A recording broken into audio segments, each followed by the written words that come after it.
जय जय श्री हरि। अभिनंदन है आपका हमारे YouTube चैनल पर। सनातन संस्कृति की बातों के मध्य आज हम जानेंगे, श्री कृष्ण ने कहा कि हे पांडुपुत्र, आषाढ़ माह के कृष्ण पक्ष की एकादशी का नाम योगिनी एकादशी है। इसके व्रत से सभी पापों का नाश हो जाता है। यह व्रत इस लोक में भोग तथा परलोक में मुक्ति देने वाला है। हे धर्मराज, यह एकादशी तीनों लोकों में प्रसिद्ध है। इसके व्रत से सभी पाप नष्ट हो जाते हैं। तुम्हें मैं पुराण में कही हुई कथा सुनाता हूँ, ध्यानपूर्वक श्रवण करो। कुबेर नाम का एक राजा अलकापुरी नाम की नगरी में राज्य करता था। वह शिव भक्त था। उनका हेममाली नामक एक यक्ष सेवक था, जो पूजा के लिए फूल लाया करता था। हेममाली की विशालाक्षी नाम की अति सुंदर स्त्री थी। एक दिन वह मानसरोवर से पुष्प लेकर आया, किंतु कामासक्त होने के कारण पुष्पों को रखकर अपनी स्त्री के साथ रमण करने लगा।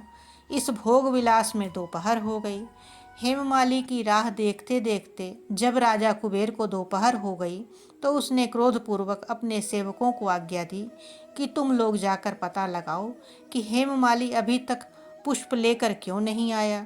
जब सेवकों ने उसका पता लगा लिया तो राजा के पास जाकर बताया कि हे राजन, वह हेममाली अपनी स्त्री के साथ रमण कर रहा है।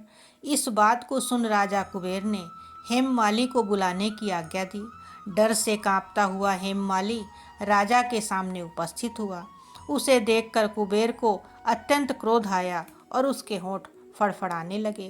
राजा ने कहा, अरे अधम, तूने मेरे परम पूजनीय देवों के भी देव भगवान शिवजी का अपमान किया है। मैं तुझे श्राप देता हूँ कि तू स्त्री के वियोग में तड़पे और मृत्यु लोक में जाकर कोढ़ी का जीवन व्यतीत करे। कुबेर के श्राप से वह तत्क्षण स्वर्ग से पृथ्वी पर आ गिरा और कोढ़ी हो गया। उसकी स्त्री भी उससे बिछड़ गई। मृत्युलोक में आकर उसने अनेक भयंकर कष्ट भोगे, किंतु भगवान शिव की कृपा से उसकी बुद्धि मलिन ना हुई और उससे पूर्व जन्म की भी सुध रही।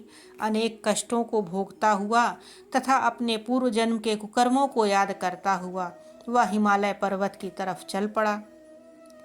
चलते चलते वह मार्कंडे ऋषि के आश्रम में जा पहुंचा। वहां ऋषि अत्यंत वृद्ध तपस्वी थे। वह दूसरे ब्रह्मा के समान प्रतीत हो रहे थे और उनका वह आश्रम ब्रह्मा की सभा के समान शोभा दे रहा था। ऋषि को देखकर हेममाली वहां गया और उन्हें प्रणाम करके उनके चरणों में गिर पड़ा। हेममाली को देखकर मार्कंडे ऋषि ने कहा, तूने कौन से निकृष्ट कर्म किए हैं जिससे तू कोढ़ी हुआ और यह भयानक कष्ट भोग रहा है। महर्षि की बात सुनकर हेममाली बोला, हे मुनि श्रेष्ठ, मैं राजा कुबेर का अनुचर था। मेरा नाम हेममाली है। मैं प्रतिदिन मानसरोवर से फूल लाकर शिव पूजा के समय राजा कुबेर को दिया करता था। मुझे समय का ज्ञान ही न रहा और दोपहर तक पुष्प ना पहुंचा सका। तब उन्होंने मुझे शाप दिया कि तू अपनी स्त्री का वियोग और मृत्यु लोक में जाकर कोढ़ी बनकर दुख भोग। इस कारण मैं कोढ़ी हो गया हूँ तथा पृथ्वी पर आकर भयंकर कष्ट भोग रहा हूँ। अतः कृपा करके आप कोई ऐसा उपाय बतलाएं जिससे मेरी मुक्ति हो।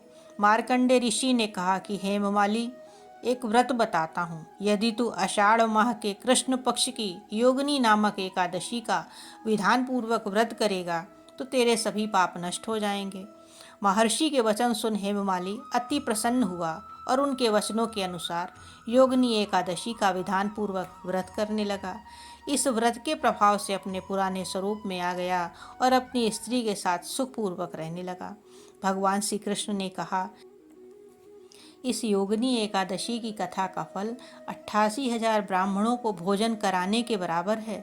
इसके व्रत से सभी पाप नष्ट हो जाते हैं और अंत में मोक्ष की प्राप्ति होती है। इसी के साथ हम आपसे आज विदा लेते हैं और आगे भी इस तरह की पौराणिक एवं धार्मिक कथाओं को सुनने के लिए चैनल को लाइक एवं सब्सक्राइब अवश्य करें।